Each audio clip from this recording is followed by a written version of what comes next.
नमस्ते, मैं अंजलि झा आप सभी का स्वागत करती हूँ आपके यूट्यूब चैनल पे।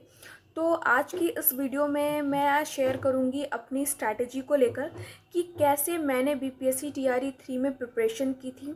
मैंने किन किन बुक्स का यूज़ किया था अपनी प्रिपरेशन के ड्यूरेशन में, मैंने कैसे एक अच्छा स्कोर किया था, मैंने कैसे अपना एक टाइम टेबल सेट किया था। इन सभी चीज़ों से रिलेटेड मैं आज आपको इस वीडियो में इंफॉर्मेशन दूँगी।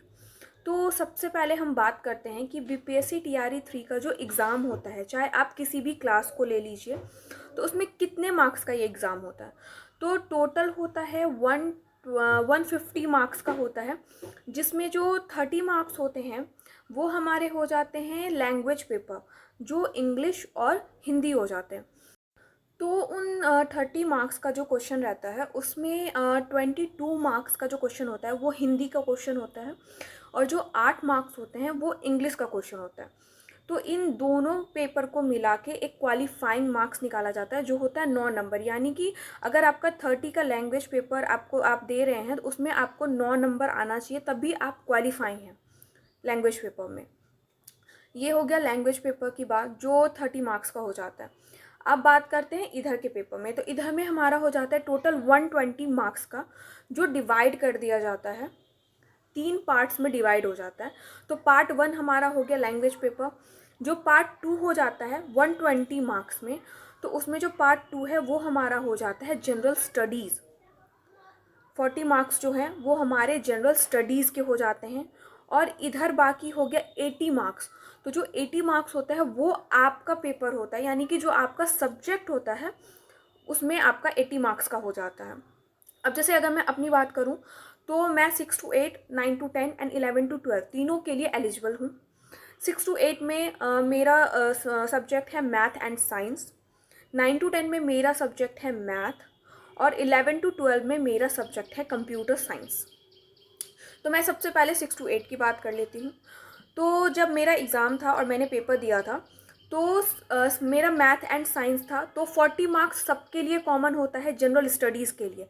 आपका चाहे कोई भी क्लास हो, 40 मार्क्स सबके लिए कॉमन है। जनरल स्टडीज़ वाला जो सेक्शन है वो सबके लिए कॉमन है। अब बाकी जो इधर का आ जाता है 80 मार्क्स का, वो आपके सब्जेक्ट पे डिपेंड करता है। जैसे मेरा मैथ एंड साइंस था, तो जो मेरा 80 मार्क्स है उसमें मेरा डिवाइड हो गया था, 40 मार्क्स का मेरा मैथ था एंड 40 मार्क्स का मेरा साइंस था। और अगर मैं 9 to 10 की बात करूं तो उसमें क्या हो जाएगा कि 40 मार्क्स जनरल स्टडीज़ हो जाएगा, और जो इधर 80 मार्क्स है तो 80 मार्क्स का इधर मैथ हो जाएगा। आपका जो सब्जेक्ट होगा वो पूरा हो जाएगा 80 मार्क्स का। अगर मैं 11-12 की बात करूं तो उसमें 40 मार्क्स कॉमन है सबके लिए, और 80 मार्क्स में मेरा कंप्यूटर साइंस आ जाएगा। ये तो हो गई इधर वाले सब्जेक्ट की बात। अब जो हमारा 40 मार्क्स का जो जनरल स्टडीज़ होता है उसमें टोटल 5 सब्जेक्ट आते हैं। जनरल स्टडीज़ वाले पार्ट में टोटल 5 सब्जेक्ट आते हैं। सबसे पहला जो होता है सब्जेक्ट वो हमारा हो जाता है करंट अफेयर, फिर हमारा हो जाता है आईएनएम, फिर उसके बाद हमारा हो जाता है मैथ, जिसको जनरल मैथ बोलते हैं, वो आ जाता है। फिर उसके बाद हमारा आ जाता है ज्योग्राफी, जो फिफ्थ है वो हमारा हो जाता है जनरल साइंस। ये पांचों सब्जेक्ट हमारे 40 मार्क्स यानी कि जनरल स्टडीज़ में आते हैं। अब चलिए मैं आपको बताती हूँ कि मैंने कैसे प्रिपरेशन की थी। मैं पर्टिकुलर सब्जेक्ट का आपको बताऊँगी कि पर्टिकुलर सब्जेक्ट की प्रिपरेशन मैंने कैसे की थी, कौन कौन से बुक से की थी। तो सबसे पहले जो हम बात करते हैं वो हम करते हैं करंट अफेयर की। तो करंट अफेयर के लिए मैंने क्या किया था कि यूट्यूब पे बहुत सारी वीडियोस अवेलेबल हैं करंट अफेयर की। तो मैं डेली बेसिस पे, ये नहीं था कि मैं वीकली या मंथली बेसिस पे कर रही थी, मैं डेली करंट अफेयर का देखती थी यूट्यूब से वीडियोस। और मैंने उसके लिए एक बुक भी परचेज़ कर रखी थी जो थी एडुटेरिया की। जो एडुटेरिया की करंट अफेयर्स आती है, चाहे 6 महीने की आप लीजिए या 1 साल की लीजिए, उससे मैंने प्रिपरेशन की थी करंट अफेयर की। अब जो सेकंड है वो मैं बात करती हूँ आईएनएम की। तो आईएनएम जो है, आईएनएम की मैंने प्रिपरेशन की थी। उसके लिए मैंने क्या किया था, सबसे पहले तो आप एनसीईआरटी की बुक फॉलो कीजिए, वो बहुत मस्ट इम्पॉर्टेंट है। क्योंकि मेरे पास बुक है, देखिए ये एनसीईआरटी की बुक है, ठीक है। तो आप एनसीईआरटी को ज़रूर फॉलो कीजिए। मैं एक बात आपको बताना भूल गई कि जब हमारा ये होगा 40 मार्क्स जो हमारा जनरल स्टडीज़ होता है, उसमें इन 5 सब्जेक्ट तो आते ही हैं, और पर्टिकुलर सब्जेक्ट से 8-8 क्वेश्चन पूछे जाते हैं। ये आप याद रखना कि जितने भी 5 सब्जेक्ट है तो एक सब्जेक्ट से आपको 8 क्वेश्चन पूछे जाते हैं। अब मैं बात करती हूँ आईएनएम की। तो आईएनएम के लिए मैंने आपको बता दिया कि एनसीईआरटी आप फॉलो कीजिए, और साथ ही साथ मैंने क्या किया था कि ये लूसेंट की बुक है, ये बहुत ही अच्छी बुक है, ठीक है। तो मैंने इससे प्रिपरेशन की थी। इसमें मतलब INM का एक अलग से है, वैसे तो देखिए यहाँ पे आप देख रहे होंगे, यहाँ पे देख रहे हैं रेड पेन से आपको लगा हुआ है। तो मैंने वही किया था, मैंने जितने भी इंपॉर्टेंट पॉइंट्स थे देखिए यहाँ पे मैंने सब में रेड से मार्किंग कर दी थी। तो मैंने इससे पढ़ा था INM का, और साथ ही साथ मैंने क्या किया था कि मेरे पास ये घटना चक्र का बुक है, ये मैंने बहुत पहले ही लिया था।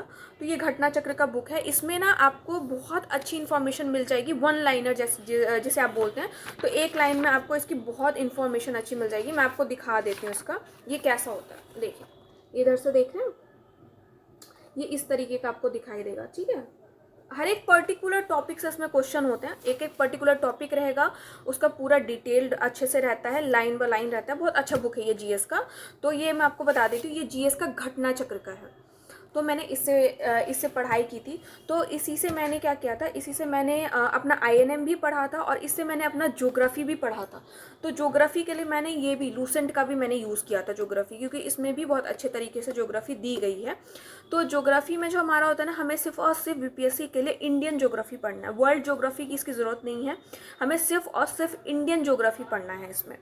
तो मैंने ये यूज़ किया था, लूसेंट का घटना चक्र का बुक मैंने यूज़ किया था।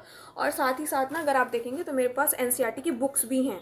देखिए ये 9th क्लास की है NCERT की बुक्स, देखिए। तो वो मैंने आपको दिखा दिया, ज्योग्राफी का बुक भी दिखा दिया। वो NCERT का बुक है, क्लास 9 का बुक है, क्लास 6 का बुक है, क्लास 8 का बुक है मेरे पास। तो मैंने ये NCERT को फॉलो, आप भी NCERT को फॉलो ज़रूर करना, क्योंकि NCERT से ना लाइन बाय लाइन उठा के एग्ज़ाम में दे दिया जाता है। तो आप NCERT को ज़रूर फॉलो करें।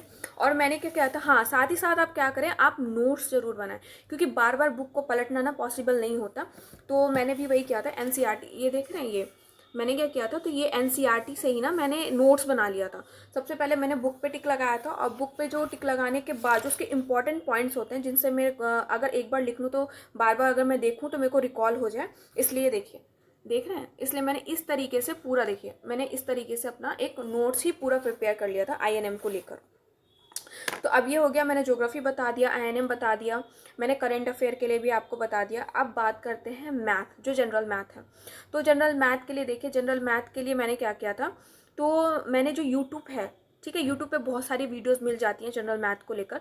तो मैंने जनरल मैथ के लिए यूट्यूब को ही फॉलो किया था। हाँ आप वो कर लीजिए, आप लिख लीजिए कि जनरल मैथ्स में आपका क्या क्या आएगा, सिलेबस क्या क्या है उसका, वो लिख लीजिए, और उसके अकॉर्डिंग आप क्या कीजिए, तो यूट्यूब से आप वीडियोस आप देखिए, पर्टिकुलर टॉपिक की वीडियोस बहुत अच्छी अच्छी मिल जाती हैं, आप उससे कीजिए। आप देख रहे हैं, ये देखिए, ये मेरा मैथ्स भी मैंने इसमें बनाया था, तो इसमें आपको सारा मिल जाएगा। देखिए ये अर्थमेटिक प्रोग्रेशन का है, तो ये मैथ्स का है, जनरल मैथ्स का भी मैंने इसमें सॉल्व किया था। अब हम बात करते हैं जो हमारा 5वां सब्जेक्ट है, यानी कि जनरल साइंस जो हमारा आ जाता है। तो जनरल साइंस के लिए देखिए, मैंने आपको बोला है कि आप NCERT फॉलो कीजिए। तो मैंने जनरल साइंस के लिए, देखिए मैं आपको दिखाती हूँ, जनरल साइंस के लिए मैंने NCERT फॉलो किया था। देखिए ये NCERT की बुक्स है मेरी, ये देखिए, देख रहे हैं, ये सारी NCERT की बुक्स हैं। तो मैंने NCERT को फॉलो किया था जनरल साइंस के लिए। और अगर आप चाहते हैं कि NCERT के अलावा आप अगर कोई प्रेफरेंस में एक अदर बुक चाहते हैं, तो मैंने ये यूज़ किया था, ये दृष्टि का है। दृष्टि पब्लिकेशन सब जानते हैं कि UPSC के लिए बहुत फेमस है ये। तो दृष्टि पब्लिकेशन का, ठीक है, मैंने ये वाला बुक यूज़ किया था। ये सामान्य विज्ञान का बुक है। तो इसमें क्या है ना कि आपको मतलब बहुत अच्छे से डिटेल्ड इन्फॉर्मेशन में दिया हुआ है। देखिए मैं आपको दिखाती हूँ, ये देख रहे हैं, देखिए ये प्लांट का है। तो देखिए कितने अच्छे से, एकदम अच्छे से डिटेल्ड इन्फॉर्मेशन में इसमें दिया हुआ है। मतलब साइंस का जो भी टॉपिक है इम्पॉर्टेंट, चाहे फिजिक्स हो, चाहे केमिस्ट्री हो, चाहे बायोलॉजी हो, हर एक चीज़ का एक अच्छे से डिटेल इन्फॉर्मेशन इसमें दिया हुआ है। देखिए केमिस्ट्री का है, तो मैंने एक प्रेफरेंस के रूप में इसको यूज़ किया था। इस बुक ने मेरी बहुत हेल्प की, दृष्टि की इस बुक ने। तो अब हो चुका है जनरल साइंस का, ये ख़त्म हो चुका है। और हाँ साथ ही साथ मैंने एक और बुक से प्रिपरेशन की थी, जो है ये है BPSC का previous year question solved paper है ये। तो मेरे पास ये 2020 का ही है, क्योंकि मैंने बहुत पहले ही इसको मंगवा लिया था। जब मैं पढ़ ही रही थी उस टाइम ही मैंने मंगवा लिया था इस चीज़ को। तो इसने भी मेरी बहुत हेल्प की है, क्योंकि प्रीवियस ईयर के क्वेश्चंस भी क्या हुए हैं कि BPSC ने जब एग्ज़ाम लिया था TRE 3 का, या उससे पहले जो लिया था TRE 1 TRE 2, उसमें उन्होंने क्या किया था कि अपना जो वो BPSC का जो 69 17th जो प्री का एग्ज़ाम लेते हैं उसमें जो क्वेश्चंस पूछते हैं उसमें से बहुत सारे ऐसे क्वेश्चंस थे जो उठा के उन्होंने इस एग्ज़ाम में दे दिए थे। तो इसलिए मैंने ये बुक भी एक प्रेफर किया था। मैंने इस बुक से भी पढ़ा था, प्रीवियस ईयर जो क्वेश्चन होता है वो मैंने इस बुक से भी प्रिपेयर किया था। देखिए अब आप ये सोच रहे होंगे कि वैसे ये अरिहंत का है, अरिहंत का ये बीपीएससी का सॉल्व पेपर है। मतलब 1992 से लेकर मेरे पास 2020 तक का ये सॉल्व पेपर है। देखिए मैं आपको ज़्यादा कुछ नहीं बोलूँगी। अगर आपको प्रिपरेशन करनी है, अच्छे तरीके से करनी है और किसी बुक के झमेले में नहीं पढ़ना है तो आप एनसीईआरटी को फॉलो कीजिए। आप आराम से एनसीईआरटी बुक को फॉलो कीजिए, क्लास 6 टू क्लास 12 तक के एनसीईआरटी को फॉलो कीजिए। आपको शायद हो सकता है कोई रेफरेंस बुक की अगर ज़रूरत पड़े तो वो मैंने आपको बता ही दिया, लेकिन मेरे को नहीं लगता कि एनसीईआरटी पढ़ने के बाद कोई रेफरेंस बुक की ज़रूरत पड़ेगी। हाँ, एक चीज़ और बोलूँगी कि आप क्वेश्चंस को सॉल्व ज़रूर कीजिए, जो प्रीवियस ईयर क्वेश्चंस हैं उनको सॉल्व कीजिए। उससे क्या होगा ना कि उससे आपका एनालिसिस हो जाएगा, पहले ही एग्ज़ाम से पहले ही आपका एनालिसिस हो जाएगा कि आप कितना मार्क्स स्कोर कर सकते हैं। तो ये थी मेरी आज की स्ट्रैटेजी जो मैंने वो की है, जो मैंने पढ़ी है, जिन बुक से मैंने पढ़ी है, जो मैंने नोट्स बनाए हैं वो सब मैंने आपको दिखा दिया है। तो आप भी प्रिपरेशन स्टार्ट कर दीजिए। जो TRE 4 में जिनका एस्टेट निकल गया है और जो TRE 4 के लिए प्रिपरेशन कर रहे हैं तो उनके लिए वीडियो बहुत हेल्पफुल होगी। उन्हें पता चलेगा कि आखिर उनको किस वे में जाना है, किस डायरेक्शन में जाना है, जिससे उनका एक अच्छा स्कोर हो सके और TRE 4 में उनका सिलेक्शन हो चुके सिलेक्शन हो जाए। तो मैं आपसे रिक्वेस्ट करूँगी कि ये मेरी पूरी स्ट्रैटेजी थी आप खुद को लेकर, जो मैंने एक्सपीरियंस किया, जो मैंने स्टडी की, मैंने वो आपके साथ शेयर की है। तो मैं आपसे उम्मीद करती हूँ कि आप इस वीडियो को ज़्यादा से ज़्यादा शेयर करेंगे, खासकर उन बच्चों के साथ जो TRE 4 की प्रिपरेशन स्टार्ट कर रहे हैं या कर चुके हैं ऑलरेडी। तो उनको ये बहुत हेल्प मिल जाएगी आगे उनको प्रोसेस करने में। तो इसलिए इस वीडियो को आप ज़्यादा से ज़्यादा शेयर करें। आप अगर चैनल पे नए हैं तो, और अगर आप ये वीडियो देख रहे हैं तो मेरे चैनल को सब्सक्राइब ज़रूर करें, बेल आइकन को प्रेस करें ताकि आपको नोटिफिकेशन मिलती रहे, और एक प्यारा सा कमेंट ज़रूर छोड़ें कमेंट बॉक्स में। धन्यवाद।